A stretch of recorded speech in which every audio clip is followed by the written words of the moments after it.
Now, let's go back to the other stuff we're talking about.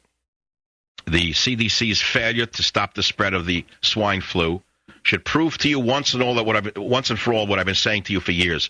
The CDC has become nothing but a political arm of the administration that is in power. It does not do basic research. It does not disseminate the truth. It disseminates politically appropriate phrases to control the population and to gull the population. The Centers for Disease Control has become a propaganda ministry for whichever administration is in power. And the CDC is no longer a useful organization. There was a time that it was. When I was a young graduate student, to get a great job in the CDC was a real goal. A goal of any fair-minded individual with a real credential. But the people who've been hired at the top level are very much like those in the EPA. Politicians acting seamlessly to promote the agenda du jour. Sarasota, Florida. Harry, you're on the Savage Nation. Go ahead, please. Oh, yeah, Mike, you're absolutely right about the CDC. Back in the 90s, whoever was running the CDC at the urging of the Clinton administration actually classified guns as an epidemiological plague-like apparatus. In other words, they said... Yeah, I understand. They made it like a disease organism. Plague. An epidemiological threat. I saw that. I said they're totally a political organization. They're worthless as disease prevention and control. They're nothing but propagandists. It's the propaganda ministry. For things to do with health. I've been on to them for years. Just came out, blue-collar U.S. males lose more ground. U.S. male unemployment rate surges past national average. Blue-collar men take worst hit. Wages keep falling. So again, it's the blue-collar U.S. male who's taking it in the neck. But that's to be expected, isn't it? After all, you're expendable. You're nothing to this administration. You were nothing to the Bush administration. And, of course, guys like remember Reich, who said he hopes that the money doesn't go to white men? Do you remember that one? Do we have that soundbite? Robert Reich, the man who used to work for Bill Clinton, the man whose feet didn't reach the ground when he sat on talk shows. The man who said, well, this is when he was looking for a job in the Obama administration. He's cooling his heels at the University of California right now at Berkeley with some kind of teaching job, being paid some extraordinarily high wage as a professor for doing nothing but bamboozling students with left-wing gibberish, in my opinion. But he gives speeches every once in a while, Robert Reich does. And last autumn it was, before the election or right after the election, Robert Reich, the labor secretary under Bill Clinton, said something astonishingly about white males, construction workers. Does anyone remember it? Well, now, he was predictive. He said blue-collar U.S. males lose more ground. Now, since most blue-collar U.S. males are of Caucasian makeup, what they really want to say is white males lose more ground. But since it was published by Reuters in association with the Obama administration, they call it a blue-collar U.S. male.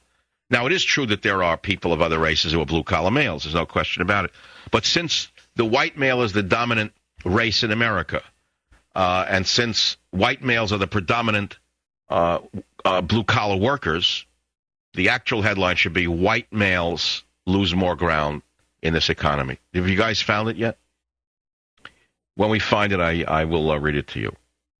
So that it says the reasons are clear. Male-heavy sectors such as construction and manufacturing have been hard hit. May hamper the recovery, blah, blah, blah. In the 2001 recession, 51% of all job losses were for men. It was evenly split. But in this recession, 80% of the jobs that have been lost have been men's jobs, said a labor economics professor who has studied this issue in detail. Did you hear this? 80% of all the jobs were lost by men. And yet, if you go to the colleges today, it's dominated by women. The largest percentage of college attendees are women. The men have been driven out of the campuses. The men are being driven off the campuses.